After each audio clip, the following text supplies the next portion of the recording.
No programa de hoje, nós vamos abordar um tema que está em evidência. O tema chama-se violência, abusos. E para além de Luqueste, nesta edição, convidamos uma mulher que tem feito um trabalho não só no seu estado, mas chegou na Bahia, já esteve em outros estados. Vocês saberão durante o nosso bate-papo. É a Márcia Barcelos, ela é psicóloga, palestrante e pastora. Diante do que ela viveu, da situação de abuso vivenciada, ela resolveu, criou a coragem de criar a palestra Dor em Silêncio. Eu acredito que falar sobre isso é para quem realmente, tem plena confiança em Deus e busca superação. E é com essa mulher maravilhosa que nós, batemos papo a partir desse momento no Neidilocast, a Márcia Barcelos. Seja muito bem-vinda, Márcia. Muito obrigada. É uma honra estar aqui com você, né, poder falar desse assunto que é tão complexo, tão complicado, né, É mas que verdade. precisa ser desmistificado. Então, assim, eu valorizo muito essa oportunidade aqui. Márcia, eu lhe confesso que está lá no seu Instagram uma síntese, né, que você fez, Sim. falando sobre a situação vivida de abuso que você viveu, que não foi só uma, foram várias, e violência doméstica também. E eu lhe confesso que eu falei assim: "Que mulher corajosa", né, que mulher que eu estou curiosa para saber quais as ferramentas que ela usou para hoje em dia vir, diante do Instagram e se expor dessa forma. Me conta aí como foi que realmente tudo começou, esse caso de violência que aconteceu com você desde a infância. Bom, a minha decisão de falar sobre isso, quando eu terminei a faculdade, quando eu decidi que eu seria palestrante, né, que eu iria palestrar, eu tenho um mentor, que é o Bueno, e ele me sugeriu falar sobre isso, porque eu já conhecia a minha história, né. E eu confesso que não foi fácil. Inicialmente eu fiquei, assim, um pouco travada, porque afinal de contas eu guardei esse segredo por 40 anos, né, quase 40 anos. E gravar aquela síntese que está no meu Instagram foi, assim, extremamente desafiador, principalmente porque o meu filho estava me gravando, né, e os meus filhos não sabiam dessa história, da minha história realmente, né, então não foi fácil falar sobre isso. Mas, a gente precisa criar coragem para que outras mulheres também saibam que elas não sofrem sozinha, né. Com certeza. Saber que a dor que elas sentem, que a violência que elas viveram, que a vergonha que elas sentem, a culpa, pode ser ressignificada, pode ser resolvida através de uma terapia, através da fala. Uhum. O Freud fala que aquilo que não sai por via da fala, sai por via do sintoma. Então, muitas doenças, muitas enfermidades que as mulheres sentem, vêm daí, dessa dor que está sendo guardada. Uhum. Com quantos anos você foi abusada? Com 4 anos. Eu tinha de 4 para 5 anos, foi um abuso aí, mais ou menos um ano, né. Eu sei disso porque logo apó eu não estudava ainda, então quando o abuso finalizou, nós mudamos de cidade, logo em seguida eu entrei na minha vida escolar. Então foi bem antes da escola, eu tinha entre 4 para 5 anos. Eu costumava ficar muito na casa da minha avó, o ambiente da casa da minha avó era um ambiente extremamente seguro para mim, era um ambiente mais seguro, na verdade. Era um lugar onde eu me sentia confortável, onde eu me sentia segura, onde eu me sentia amparada, cuidada pela minha avó. E foi justamente nesse ambiente que eu fui abusada, por um primo. Quando você fala que, na casa de sua avó você se sentia melhor, é porque na sua casa existia violência? Na minha casa era muito difícil, eu tinha padrasto. Minha mãe foi abandonada pelo meu pai quando ela engravidou de mim, e ela voltou a se casar novamente. Eu tinha 2 anos e meio, mais ou menos, quando a minha mãe se casou novamente. E o meu padrasto, eu tenho muita gratidão pela vida dele, eu o amo, hoje ele já é falecido, mas ele foi uma pessoa muito difícil. Ele tinha muita ira, ele era um homem muito irado. Então ele estava sempre gritando, ele estava sempre jogando as coisas, ele estava sempre quebrando alguma coisa, e minha mãe estava sempre chorando. Então era um ambiente extremamente inseguro para mim, né.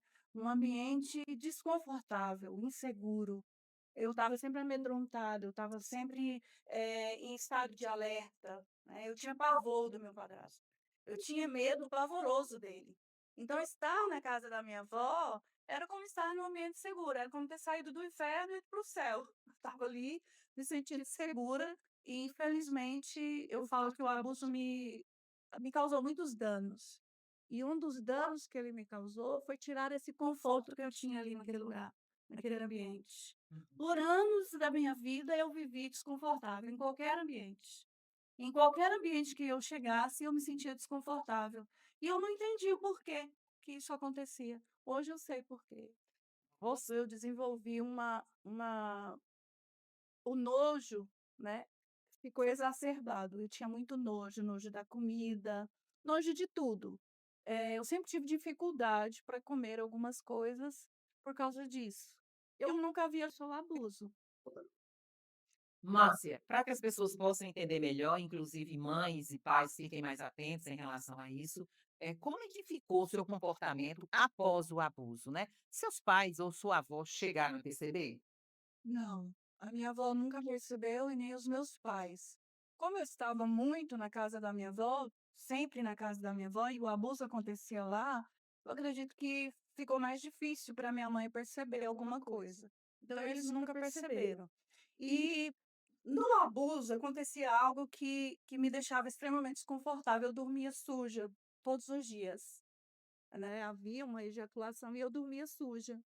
E isso fez com que eu começasse a ter nojo de muita coisa, principalmente da comida. Eu comecei a ter muita dificuldade para me alimentar. Por quê? Porque eu tinha muito nojo. Então, quando eu olhava para a comida, dependendo da textura da comida, dependendo da cor da comida, eu tinha dificuldade de comer, porque eu tinha muito nojo. E nós nos mudamos de cidade logo após esse acontecimento, nós nos mudamos, inclusive foi por isso que o abuso parou, né? Nós nos mudamos de cidade e ao chegar nessa cidade, eu comecei a ter um comportamento muito particular, vamos dizer assim. Eu me lembro que eu resolvi fazer um jardim. Eu tinha 6 anos e eu resolvi plantar algumas plantinhas ali do lado da minha casa. E ali naquele dia eu encontrei um litro, né, arrumei, enchi de terra, plantei ali aquela plantinha, aquelas 11 horas, e no outro dia eu encontrei outro litro, outra plantinha, e aí eu reorganizei a que eu tinha plantado no dia anterior. E esse processo ele aconteceu por algumas vezes. Todos os dias eu plantava uma nova planta, mas eu reorganizava as plantas antigas que eu havia plantado. E é lógico que as plantas nunca vingaram, né. E aí eu comecei a desenvolver esse comportamento perfeccionista em tudo que eu fazia. Na escola, eu sempre e isso estendeu-se pela minha vida toda, né. Eu escrevia e apagava várias vezes, tinha que estar perfeito, perfeito, tudo tinha que ser perfeito. Se eu dobrasse alguma coisa, se eu escrevesse alguma coisa, se eu fizesse um desenho, tudo tinha que ser perfeito. Eu estava sempre refazendo aquilo que eu fazia.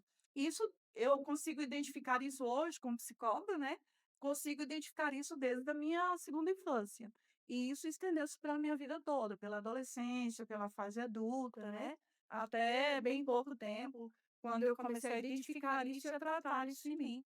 Aquela questão de lavar a roupa 2 vezes, sempre lavar 2 vezes, varrer a casa 2 vezes, limpar a casa. Eu cheguei a um ponto que teve uma época na minha vida que eu estava, assim, tão, eh, fora de mim, que eu chegava a lavar minha casa com soda.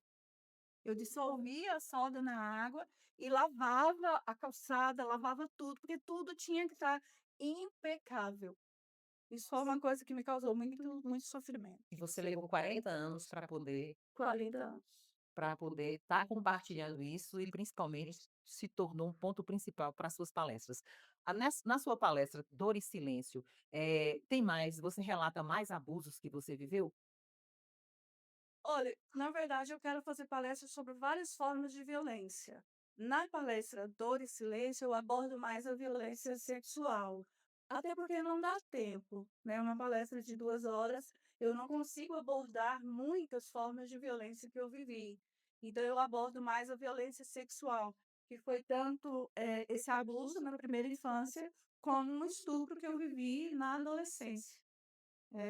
Aos 17 anos, por aí, entre os 16 aos 17 anos, eu vivi um estupro, literalmente. Uhum. Em que contexto você viveu esse estupro? Eu era recém-separada, eu casei muito jovem, era recém-separada. Estava muito machucada, muito ferida, e um homem começou a me abordar, começou a me assediar. Ele sempre todas as vezes que eu saía de casa, eu morava numa cidade muito pequena, eu sou de Goiás, Santa Terezinha de Goiás, uma cidade pequena, uma cidade de 10.000 habitantes. Então sempre quando eu saía na rua ou eu ia em qualquer lugar, essa pessoa estava presente. E sempre me abordando, sempre me convidando para sair, sempre, me elogiando, né, que é uma das características dos abusadores, né, sempre me convidando para sair, e depois de alguns meses com aquela insistência, eu acabei entrando no carro dele um dia. Era um dia à tarde, eu havia ido na rua comprar alguma coisa e ele parou: "Entra aqui e tal", e eu acabei entrando naquele dia no carro.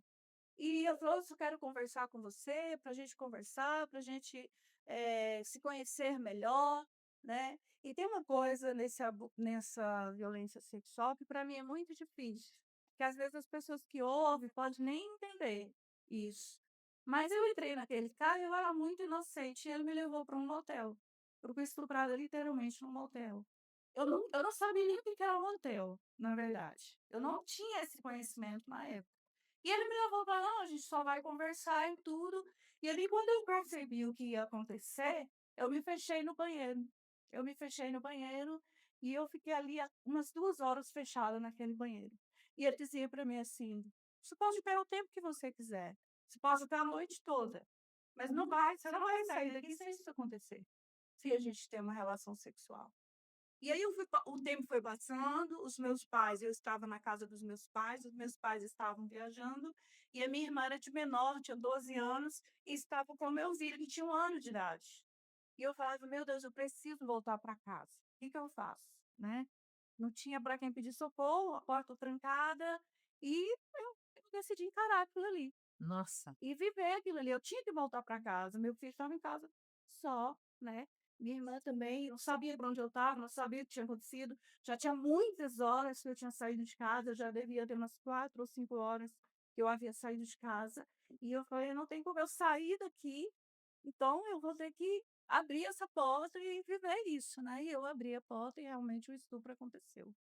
E esse estupro aconteceu, assim, de certa forma, naquela época, eu não via isso como uma violência, apesar de no outro dia eu ter ido para o hospital, toda machucada, entendi. né. No outro dia, eu fui para o hospital, eu estava muito machucada, estava sangrando, e eu no outro dia eu fui para o hospital, e a pessoa que me recebeu no hospital, me tratou com certo o médico que me atendeu, o ginecologista, ele ele me tratou, assim, de uma certa forma, com um certo abuso. Como se eu tivesse tido uma noite bastante intensa e agora, né, eu estivesse ali, eh, buscando o tratamento. Quando eu reclamei, né, quando eu fui fazer o exame íntimo, eu reclamei para ele que estava doendo muito, ele ele riu. Ele riu de mim e falou assim: "Ah, você tem certeza que está doendo?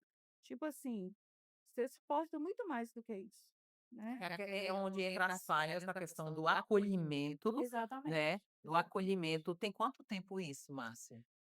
Olha, eu tinha 17 anos e eu tô com 55 anos.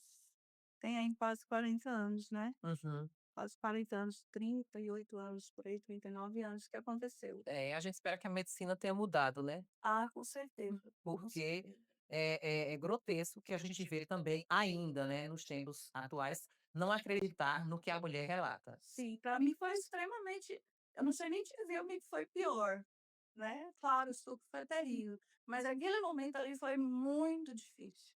Porque, assim, eu estava com vergonha, eu estava, me sentindo péssima, dolorida, machucada, né, e o descrédito daquele médico, a forma com que ele me tratou, me deixou pior, muito pior. Uhum. E a culpa, né, eu me sentia culpada, porque foi eu que entrei no carro, foi eu que fui com ele para o motel. Me faltava o conhecimento de saber para onde eu estava indo. o que que ia acontecer ali. E você não teve sequer, aliás, não tinha sequer a maturidade para gritar, para pedir socorro, descendendo de um hotel, Então, porque você estava ali forçada. acontece uma coisa que eu acredito que é uma coisa que eu não posso nem, assim, afirmar, mas ainda estou estudando isso, que é que toda criança que ela é abusada, ela desenvolve um mecanismo de paralisia. Eu vivi isso minha vida toda. Dependendo da forma que eu sou abordada, eu paraliso. Até hoje eu tenho esse mecanismo. Uhum. Dependendo da forma que a pessoa me aborda, se for uma situação, assim, muito inusitada, eu fico paralisada e eu fico muda. Aquela situação ali me deixou paralisada. Um estado de choque. Estado de choque. Isso acontece muito com quem sofreu abuso. Eu fui identificando isso na minha vida. Às vezes é uma coisa simples, se alguém me chama assim, eu parece que naquela hora eu paraliso. Eu não tenho mais uma reação, né. Inclusive eu falo que o abuso ele não me roubou só a ação, ele me roubou também a reação. Ele me prejudicou na reação. Muitas vezes eu não tenho uma reação diante de uma situação até perigosa, por exemplo, né, eu não tenho uma reação, eu fico congelada. Uhum. E foi o que aconteceu naquele dia. Eu fiquei congelada, eu não conheci, era um ambiente totalmente estranho, um ambiente desconhecido para mim. Eu, por exemplo, eu não tinha essa noção de que alguém estava ouvindo ali, né. Eu não tinha naquela época, a gente morava em cidade pequena, não tinha televisão, a informação era muito precária. Mas mesmo tendo, já aconteceu isso aqui recentemente, para você ter ideia, né, de caras que deram carona para meninas e estupraram.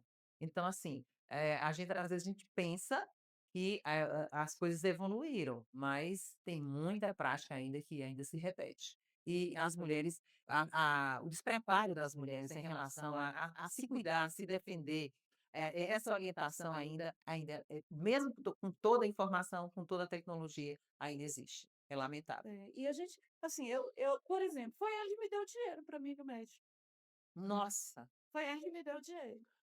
que absurdo. Então, assim, Não é uma tinha coisa, atendimento então de PSF, muito menos UPA. era uma coisa tão assim, sabe, eu já paro para pensar, eu falo: "Meu Deus, eu era muito inocente". Eu não conseguia ver aquilo, eu não conseguia usar, eu fui usar essa palavra estupro há pouco tempo. Eu Entendi. guardei isso muitos anos, porque eu tinha muita vergonha de saber que, de certa forma, e culpa, né, a vítima ela sente muita culpa, porque, assim, eu provoquei isso. De certa forma, eu Uhum, entrei nesse carro, eu fui ali, eu abri a porta do banheiro, eu não gritei, uhum. né, eu não pedi socorro, eu não consegui me defender. Eu lutei com ele muito, mas eu não consegui me defender. E ele foi bonzinho comigo, afinal de contas, no outro dia ele perguntou como eu estava e eu disse: "Estou muito machucada". Um monstro. E ele: "Está aqui o dinheiro, vá ao médico". Eu fui ao médico com o dinheiro que ele me deu no outro dia. No outro dia ele passou na porta da minha casa, parou, desceu e me perguntou se eu estava bem e se eu estava machucada, e eu falei que sim. E aí ele falou: "Está aqui o dinheiro, vai ao médico". Para ele era natural. Provavelmente, Uhum. provavelmente. Qual o caminho que você começou a percorrer para chegar a esse ponto que você está, inclusive até de buscar também uma graduação em psicologia, e agora você, depois dessa graduação, você, monta essa palestra Dor em Silêncio, né, que foi uma vida difícil, que você viveu, para que, exista o despertar e essa informação chegue às pessoas que ainda não têm esse despertar. Então, naquela época, depois de alguns anos, talvez uns 3 anos depois que isso aconteceu, eu tive um encontro com Deus. Voltei, fui para a igreja, né, Amém. fui para a igreja e na igreja ali começou um processo de cura ali. E no primeiro momento eu me vejo, assim, dentro da igreja, vivendo aquele processo de conversão, né, muita alegria e tudo. E aí eu me casei, e o meu marido, ele é um homem muito, assim, ele percebe muitas coisas, né, e ele me dá muita liberdade pra gente conversar. Me perguntava muito, ele já estava se preparando para pastorado, era filho do meu pastor. E quando nós nos casamos, nós fomos para a obra missionária no Amazonas, passamos 2 anos lá, trabalhando com os ribeirinhos. E lá a gente conversava muito. Nós ficávamos sozinhos num lugar, né, distante da cidade, e a gente conversava muito e nós começamos a conversar. E eu comecei ele me foi me dando liberdade de contar essas coisas que haviam acontecido comigo. E eu acredito que a minha cura começou aí. Porque aí, depois do casamento, claro, eu não contava quem era, eu não contava como foi, né, mas eu, de certa forma, eu falava de algumas situações. Começou aí. E depois, quando, nós viemos para o Tocantins, há 25 anos atrás, nós viemos para o Tocantins e começamos a exercer um ministério um pouco diferente, eu comecei a atender mulheres na igreja. Passei em torno de 20 anos atendendo mulheres semanalmente. Uma vez por semana eu atendia no gabinete pastoral. E eu ouvia muitos relatos, né?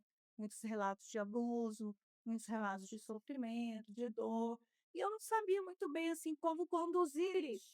Além de fazer uma oração, além de dizer Deus vai curar. Nós realizávamos os encontros na igreja e nesse encontro havia uma palestra que era cura interior. E nessa cura interior, eu comecei a contar o meu testemunho, comecei a falar das minhas dores, mas não tinha coragem de falar do abuso, né, eu sempre passava por cima disso Assumindo aí. na infância. O abuso na infância e o estupro, eu não falava sobre isso. Entendi. Falava sobre outras dores, mas não conseguia falar sobre isso. Mas aí aquilo já foi uma forma de ir destravando, né, de ir. E aí depois eu pensei: "Gente, eu vou fazer psicologia para atender melhor a demanda da igreja".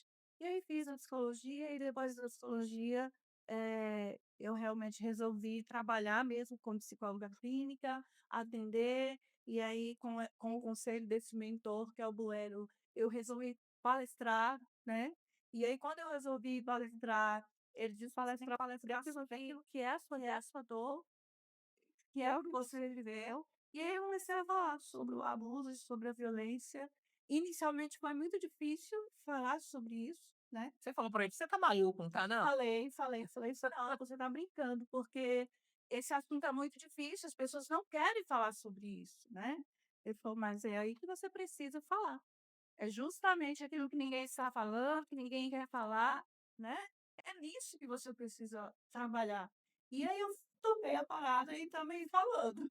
Eu já estou aí na 7ª edição da palestra Silêncio e Dor, né, Dor e Silêncio, aliás, e já ministrei no Maranhão, no Tocantins, pretendo ministrar aqui na Bahia, se Deus quiser, e já tenho relatos, eu já tenho pacientes, inclusive pacientes homens, que sabem, que ouviram da esposa sobre a palestra e me procuraram, são pacientes hoje, e já tenho mulheres também como paciente, né, através das palestras, que já vieram tratar essa questão do abuso, então é por aí. Então você atende vítimas tanto masculina quanto feminina. O abuso infantil, tanto, masculino, é tão quanto o feminino?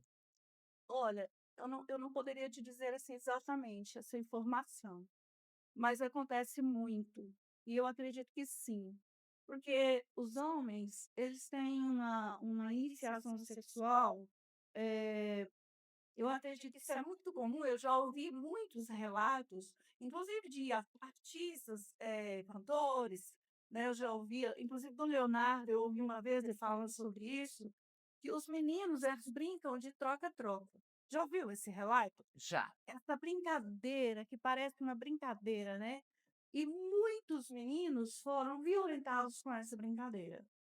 Que aqui inicialmente, né, parecia uma brincadeira, mas isso causou danos, isso causou sofrimento, isso causou problemas, sexuais na vida futura. E aí sim, eu já tenho pacientes com esse relato, que foram abusados nessa brincadeira, por meninos mais velhos. E é o que me parece ser muito comum de acontecer, pelo menos era, né, não sei hoje, não tenho essa informação para você, mas isso antigamente acontecia muito. Ah, existe abuso de meninas para com meninas? Sim, é algo que a literatura não traz para gente, pelo menos eu não encontrei nenhum teórico falando sobre isso, mas já ouvi vários relatos na clínica, tenho pacientes que hoje têm problemas gravíssimos na área sexual e que foram abusados por outras meninas, por coleguinhas, né, que a mulher confiava plenamente, afinal de contas tinha quase a mesma idade, um pouco mais velha às vezes, estava brincando. Eu tinha uma paciente, por exemplo, que tinha uma coleguinha, então elas brincavam juntas, o abuso durou anos, porque era uma colega de brincar de boneca juntas, mas a menina era mais velha e abusava dela. Uhum. E isso, não tem jeito, as consequências psicológicas, comportamentais, emocionais, são inexoráveis, não tem como. Fui abusada por uma menina, então não tenho consequência? Tem. Fui abusada por um homem, fui abusada por outra mulher. Todo tipo de abuso sexual, toda forma de abuso, ele deixa as suas marcas. É violência. É violência. Uhum, então a marca fica. Nem toda violência sexual é abuso sexual, mas todo abuso sexual é violência sexual. Porque a violência, o foco da violência sexual é a força física, né? Então, quando você vai para o direito, por exemplo, a violência sexual ela é caracterizada pelo uso da força, da ameaça. Já o abuso é diferente. O abuso, o que caracteriza o abuso é a manipulação, é a forma de é uma abordagem, serena, tranquila, né. O abusador ele chega dando presentes, ele chega conquistando, ele chega manipulando, e uma criança pode fazer isso, outra criança consegue fazer isso. Uhum. Eu já ouvi vários relatos de crianças que foram manipuladas por uma criança mais velha até chegar o ponto do abuso. Qual é a consequência maior em relação ao abuso na infância? Olha, na primeira a gente tem a primeira infância que vai do 0 aos 5, 6 anos, né. Toda forma de violência que acontece nessa fase é estrutural, faz parte da estrutura psicológica dessa pessoa, faz parte da identidade, da personalidade dela. Então, essa violência, esse abuso não impacta negativamente, ela passa a fazer parte de quem ela é. Como é como uma estrutura desse prédio aqui.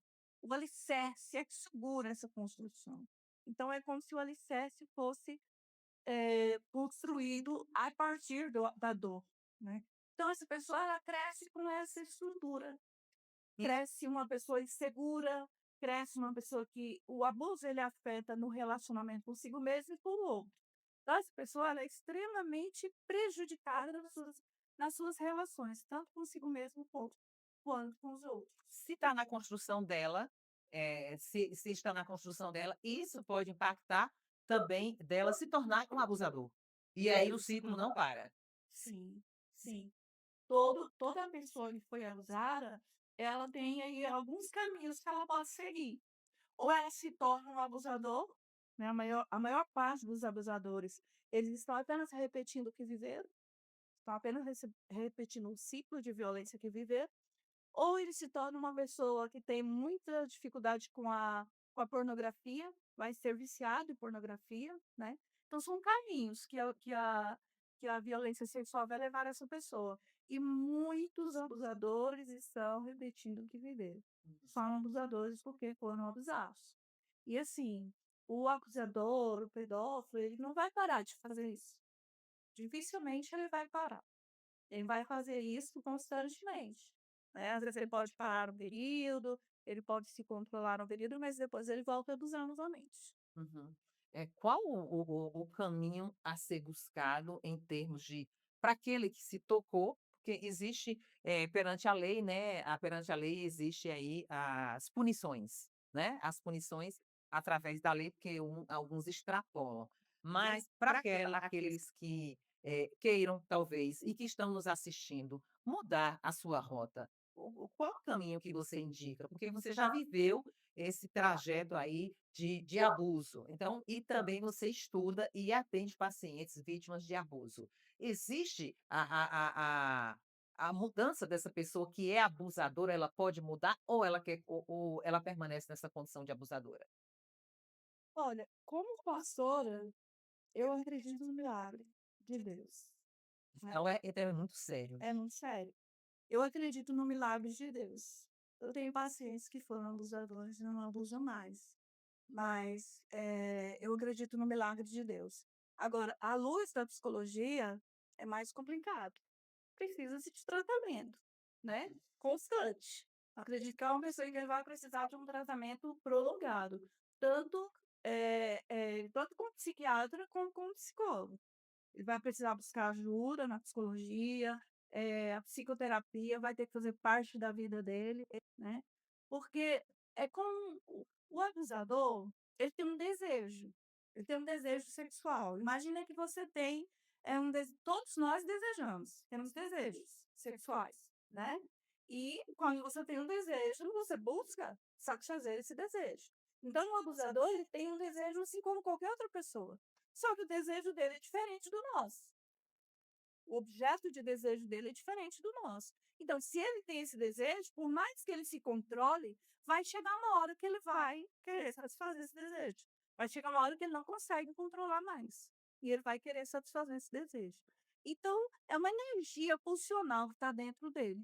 Ele precisa falar sobre isso, ele precisa fazer terapia, ele precisa externar isso, ele precisa ter um lugar onde ele possa falar abertamente disso, um vínculo de confiança com um terapeuta, onde ele possa falar sobre isso, tomar medicação, né, estar em acompanhamento psiquiátrico, tomar a medicação para aplacar essa compulsão, que é uma compulsão, né, uma obsessão e uma compulsão. Então existe tratamento, existe. Existe cura? Na verdade, a psicologia não trabalha com Com cura. cura. Em nenhuma área a Uhum. psicologia trabalha com cura. Você não vai eu não jamais vou falar para um paciente meu: "Olha, vamos fazer aqui 10 sessões e você vai ficar curado". Não, Entendi. Uhum. tem consequências do abuso na minha vida que eu sei que eu vou conviver com ela o resto da vida. Uhum. Existe um movimento agora que, é um movimento em colocar e trabalhar a questão, do homem, né, inserir o homem dentro desse contexto de esclarecimento, de abuso e também de violência doméstica, né, de conscientização. Você acredita que, esse movimento vai evoluir? Acredito que sim, né, eu acredito que pessoas como eu, que viveram isso, né, e que hoje têm coragem de chegar e falar sobre isso, falar sobre os danos que foram causados, sobre o sofrimento. Eu acredito que precisa-se que mais pessoas falem sobre isso. Pessoas que sofreram, tenha coragem de falar sobre isso, que não se escondam, que não vivam essa dor, né, em silêncio. Fale sobre isso, externe sobre isso, conscientize sobre isso. E denunciem também. Nossa, nossa, isso aí é tudo, isso aí é tudo. Por quê? O abuso, ele acontece sempre dentro de um contexto. Ele não acontece por acaso, ele acontece dentro de um contexto. De um contexto familiar, de um contexto religioso, de um contexto educacional. Ele sempre acontece num ambiente de segurança. O abuso não acontece num ambiente inseguro. Olha o meu caso, no ambiente mais seguro, no lugar que eu me sentia mais segura. Então, o abuso ele acontece dentro do lar. E aí, a mãe, o irmão, o pai não quer denunciar, porque vai ser um escândalo para essa família, vai ser uma vergonha para essa família. E quando alguém tem coragem de denunciar, a toda a família vira as costas. Então, o que que as famílias fazem? Elas sustentam essa cultura de abuso. Com esse silêncio, com essa recusa em denunciar, com essa recusa em viver essa vergonha, vamos dizer assim, né, isso vai sustentando o abuso, o abusador fica ali. Eu tenho uma pessoa da minha convivência que ela foi abusada pelo bisavô. Essa pessoa abusou da filha, abusou da neta e abusou da bisneta. Então, assim, ninguém denunciou, e ele continuou abusando. E ele abusou praticamente de todas as mulheres da família, pelo que ela fala. Pelo que ela conta, ele abusou praticamente de todas as filhas, da maioria das netas. Ninguém denunciou. Ninguém denunciou porque Era não para ser estancado. era para ser.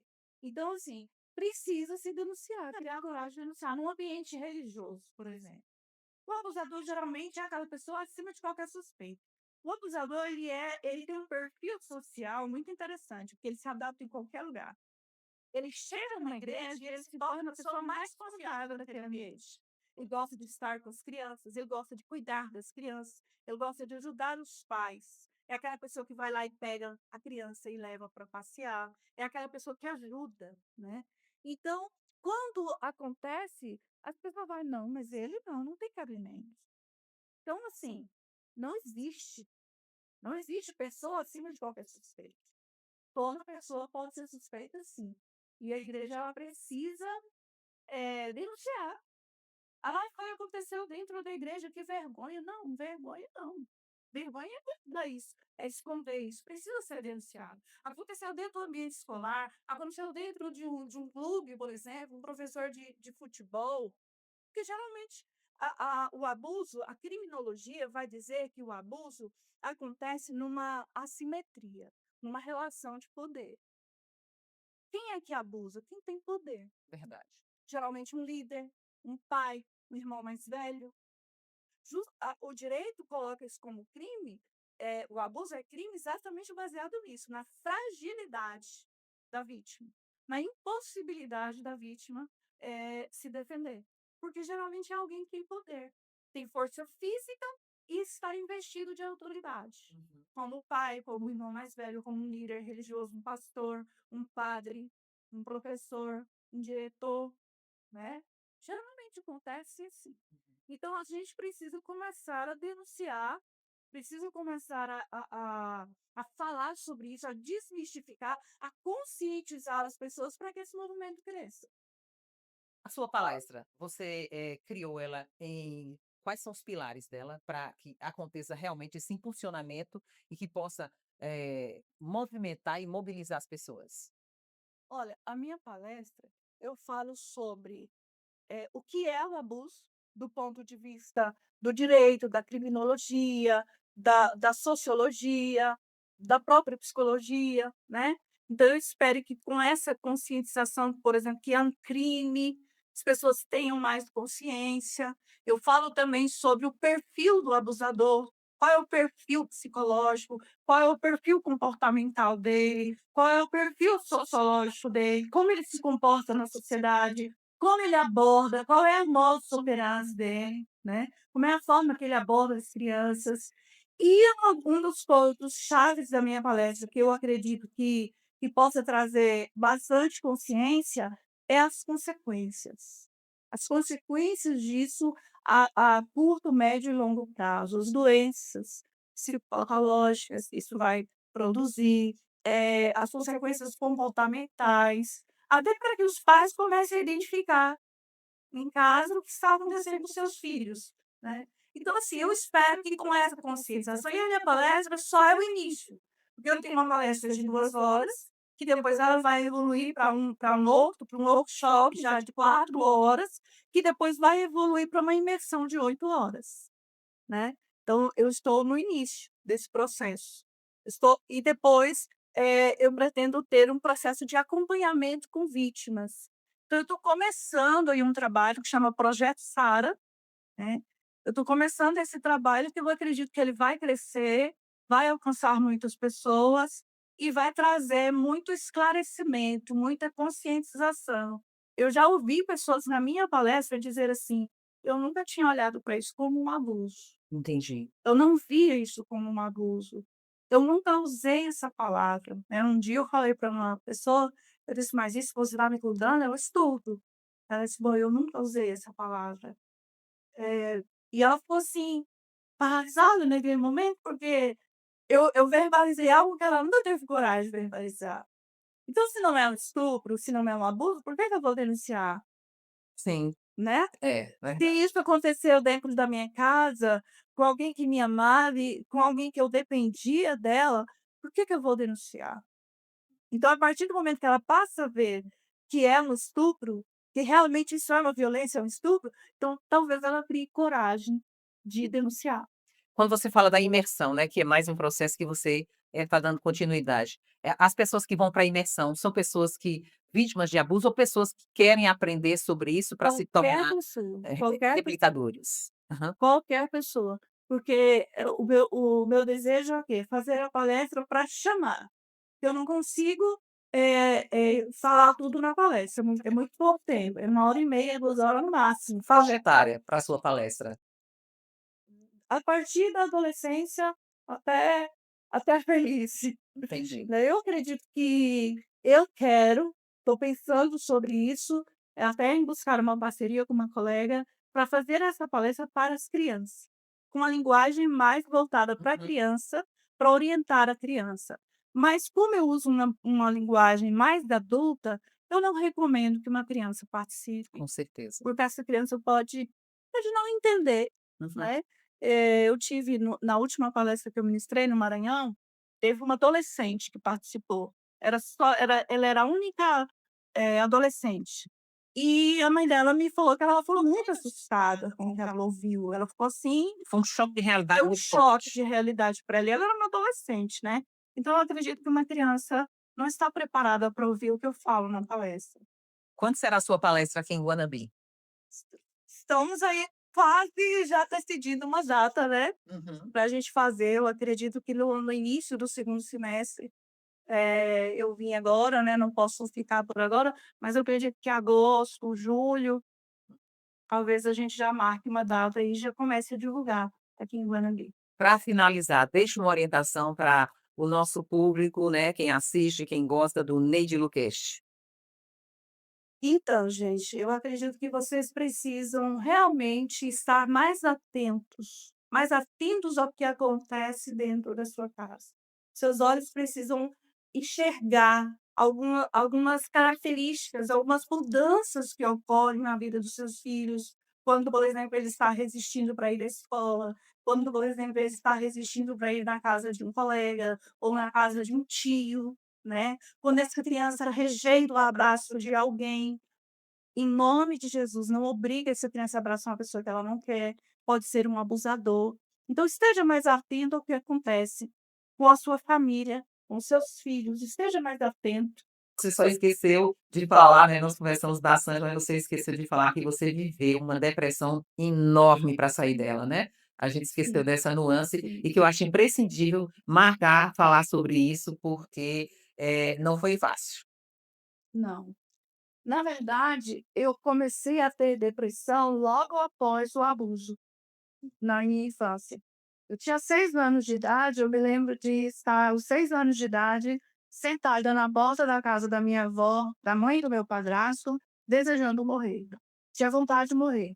A vida não tinha muito sentido para mim, né. Então eu passei grande parte da minha vida, lidando com um humor deprimido, vamos dizer assim, com uma distimia, né.